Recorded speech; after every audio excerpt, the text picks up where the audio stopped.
Oh, it's a busy time of year, you know, we're at least the weather's been, well, I can't say that. Not really. Yeah, it's true. Sorry, I'm still living on last week's weather, so.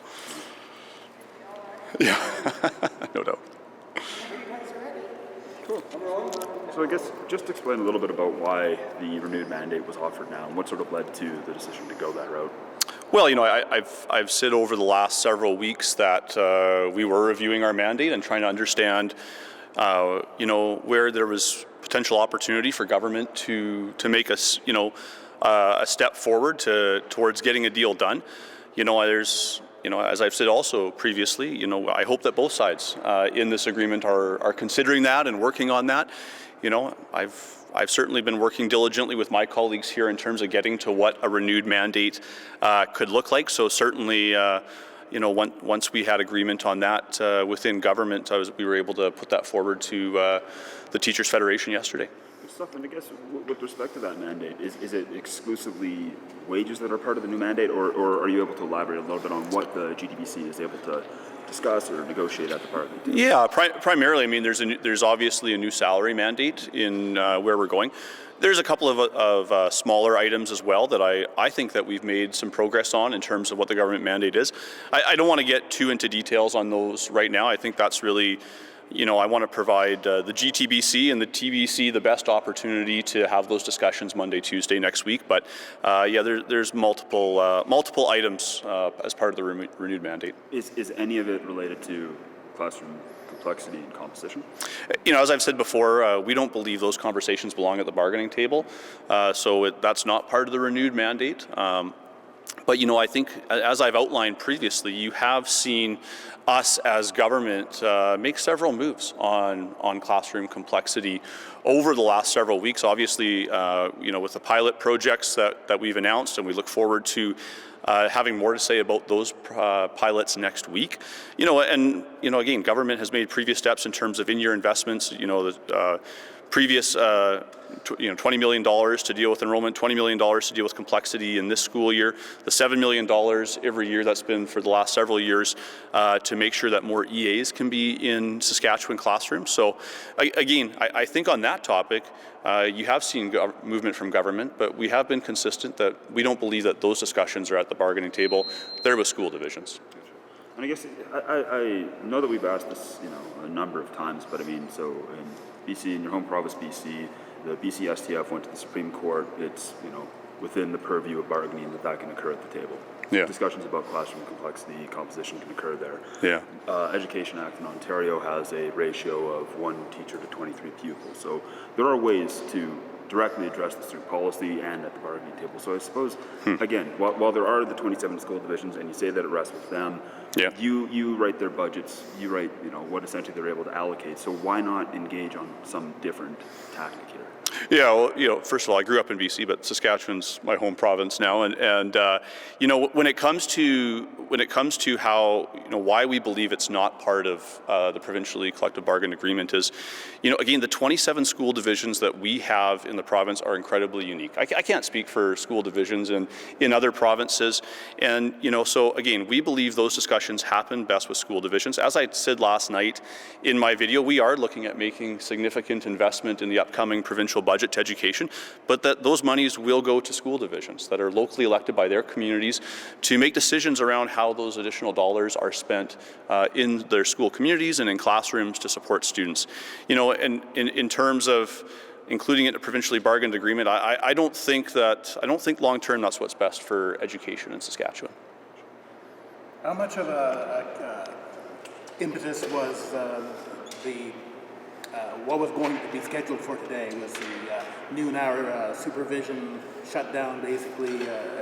I guess I would have put pressure on people to avoid that disruption and get back to the bargaining table. Yeah, I don't think that was an impetus for our renewed mandate, because as I've been saying, you know, for the last several weeks, we have been looking at our mandate and how that could be adjusted or renewed to go forward to the Teachers Federation. Obviously, we know that any job action taken by the Teachers Federation, it affects students, it affects families. You know, certainly the noon hour supervision piece, it does provide a significant inconvenience to families, especially where you have, you know, both parents working, for example. But certainly certainly we've been working on this renewed mandate well before this most recent job action was announced. What should people take from the fact that if teachers withhold an hour of voluntary noon hour labor, that a lot of the biggest school divisions in the province have to shut down? That if teachers aren't essentially volunteering an hour of their time, that there can't be school as a result? Well, again, I think noon hour supervision is again, largely the responsibility of the school divisions, and how they manage that is different across the province, right? Again, speaks to the uniquenesses of the school divisions that we've had. I've had several very productive discussions with different board chairs around the province in terms of how they manage noon hour supervision and the challenges there. Again, it's exciting in a way, because we're seeing more students in our schools than we have before, and issues like noon hour supervision, that's always going to be a challenge, necessarily how we figure that out. But I think what we have here, though, with the announcements that I've made yesterday and the Saskatchewan Teachers Federation response, I'm excited and I'm encouraged, and optimistic too, that we may have a path to a negotiated deal here. But I mean, again, if like we saw with what was proposed today, we saw a number of school divisions saying essentially we have to cancel afternoon classes. We can't have, class in the afternoon if teachers don't offer 1 hour of voluntary labor every single day. Isn't that kind of concerning that we have to have education predicated on just the goodwill and volunteering of people that are paid to do that job? Well, I think, the discussions that I've had with school divisions and, going back to December when it comes to noon hour supervision, I've been encouraging school divisions, I know the Ministry of Education has as well, to look at all possible options in terms of noon hour supervision. And again, as I said, every division had a slightly different plan, and some divisions today reverted back to their original schedule. I know the divisions in my home community, the Battlefords, they had adjusted their schedule and decided to, just given the timing of the announcements last night and challenges around transportation, they kept with the adjusted schedule today.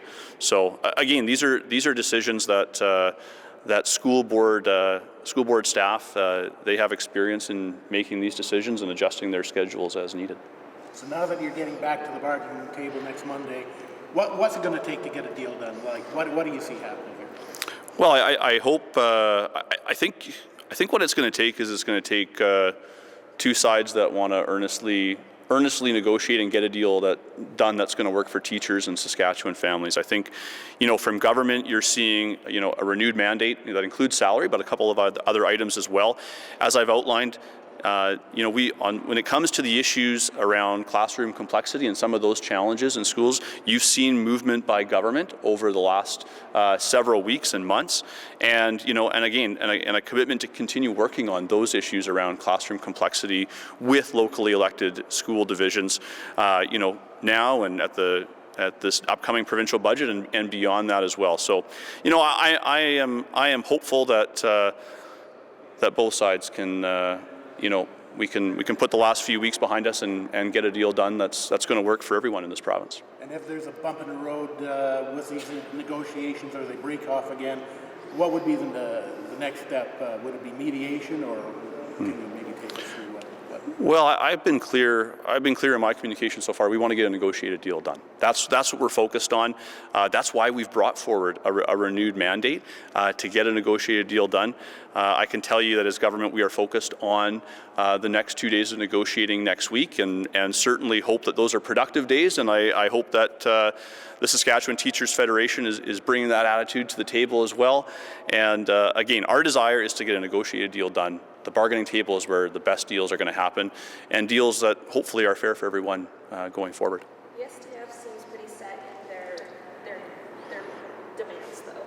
So if they don't come back, they don't want to bargain because the complexity conversation isn't a part of that mandate, what happens then? Is the government going to budge on it at all? Are they considering budging on it at all? Well, we are not going to be including classroom complexity as part of a provincially bargained agreement, but as I've said, we've made several additional investments over the last several weeks. We're going to continue looking at how we make more investment to support school divisions and how we manage complexity issues in the classroom. So what are you hearing from school divisions? Yeah, I speak with school divisions almost on a daily basis, certainly right now, and I think what we're hearing is a desire to get a deal done, because these disruptions, they cause challenges, right? Not only for educators but division staff and parents, and so I think divisions, we acknowledge that there's issues, and we want to address those issues, and those are discussions that happen between government and school divisions. So I think there is everybody, it seems on both sides, is encouraged today and last night, and hopeful that we can have some productive discussions next week. You guys are kind of getting flamed online for the video you put up last night. I know that there's some video portions in it that appear to be from a school in Belgium, a school in America.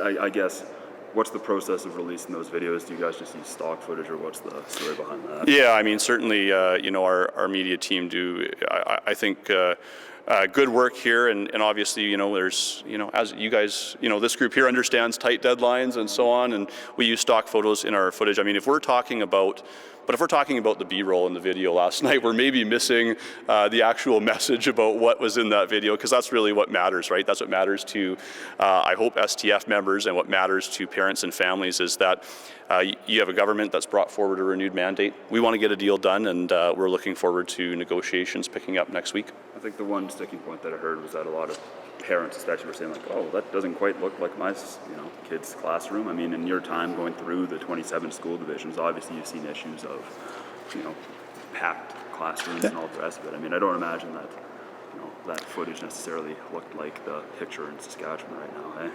Well, I would say that the decision yesterday, I wasn't about to go disrupt classroom learning yesterday to go shoot a video. So that, the message that we wanted to communicate yesterday was that government had a new mandate, and we were able to announce that and communicate that directly with the teachers bargaining committee. In terms of going and interrupting a classroom somewhere in Regina to shoot a video, I didn't really think that would be appropriate.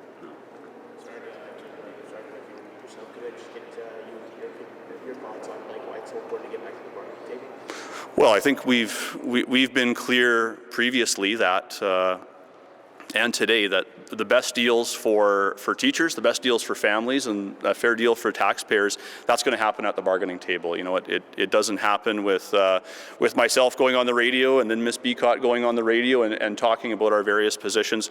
Where we are going to get a deal done is when our bargaining committees are at the table and earnestly working to get a deal done. So it's encouraging that that's going to start again next week, and we're hopeful for a good result out of that. I suppose coming out of the budget, can we expect long-term commitment to address complexity and composition? Because that seems to be the real sticking point for the union, is that while there's these momentary increases, these pilot programs, etc., they're certainly not, by nature of being a pilot, they're not permanent. But can we expect, or can you, imply or intimate that there might be something a bit more long-term, because the consistency is really what the union seems to be seeking in part of Yeah, absolutely. And I what I would say to that is, even in this year's budget, there's over $300 million in the supports for learning formula that is distributed to 27 school divisions, right? When we look at the $7 additional million for EAs that were announced several years ago, and that's been in the budget every single year since that year was announced. And over the last 5 years, we've got 850 more EAs in our classrooms in Saskatchewan than we did 5 years ago, right? So what you have seen is government willing to make investments to improve what the supports that are available in the classroom. You've seen the recent announcements, obviously, around the pilots. Obviously, with what we're looking to accomplish in this year's provincial budget is to show a strong commitment to education.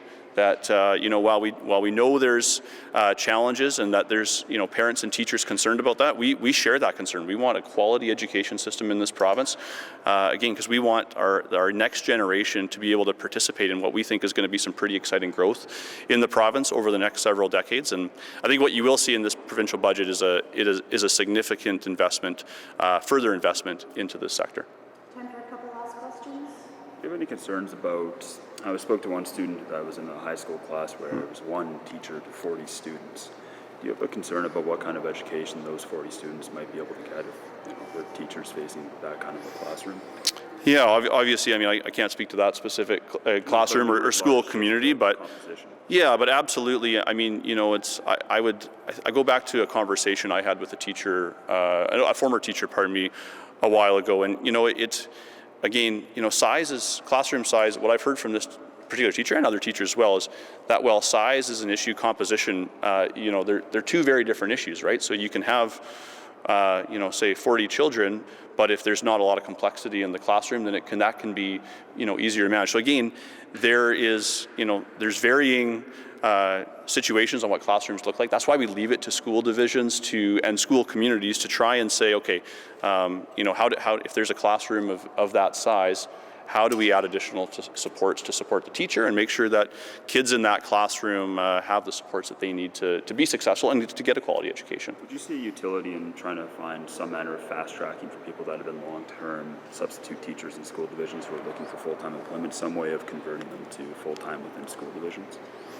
You know, that's an issue I haven't had a lot of time to consider at this point. I would be certainly looking for you know, feedback from school divisions on a specific issue like that when it comes to how they staff.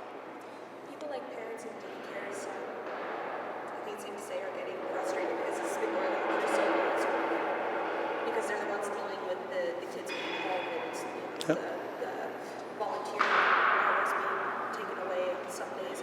What do you have to say to them? Well, I think what I have to say to Saskatchewan parents is that, you know, government has come to the table with a renewed mandate. We want to get this deal done. We've been at the table. We never left the table. The Teachers Federation made the unfortunate decision to leave the bargaining table back in October. You know, we've been clear, and we are clear today, that the best deals are at the table. We've been there. We want to get a deal done because we know it does cause uncertainty for families and students alike.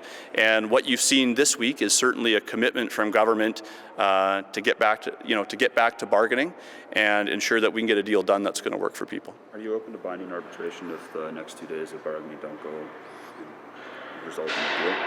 That's not something we're looking at. I mean, again, we've talked about binding arbitration previously. I want to get a negotiated deal done with teachers. That's what I'm looking for. So at this point, we're going to bring our best to the bargaining table Monday, Tuesday, and continue to hope that we get a negotiated deal.